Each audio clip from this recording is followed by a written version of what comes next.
منذ بداية هجوم القوات العراقية لاستعادة غرب الموصل قبل 3 أسابيع، أدت المعارك مع عناصر تنظيم الدولة إلى قطع طرق الإمداد بالغذاء، ما اضطر الأهالي الذين يلازمون منازلهم إلى الاكتفاء بمخزون بسيط من الخبز والأرز.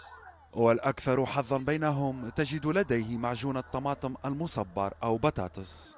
وبعد أسابيع من الحرمان، يقف سكان من غرب الموصل تحرروا مؤخرا من تنظيم الدولة في طابور للحصول على الطعام. المواد الغذائية بأنواعها احنا جايبينها، حلويات جايبين بأنواعها، حتى لعب أطفال جبنا ويانا، جبنا نفط، جبنا جقاير، جبنا كل المواد احنا هذا جبناها نوزعها لاخواننا النازحين. ويمسك كل ساكن بطاقة هويته في يده ليمكنه الحصول على الغذاء.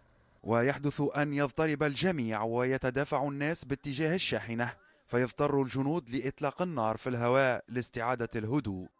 محاصرين تقريبا فوق ست اشهر ازيد بهذا الجانب. جمعنا يمكن 4 مرات نشتري مواد واخر شيء خلصت وشلت، كل شيء ما ظل عندنا. ويتهافت السكان على سيارات البيك أب البيضاء للحصول على علب فول وقوارير مياه ومرطبات وكذلك سجائر. وحين تنطلق السيارات يلحق بها الأطفال وأمهاتهم.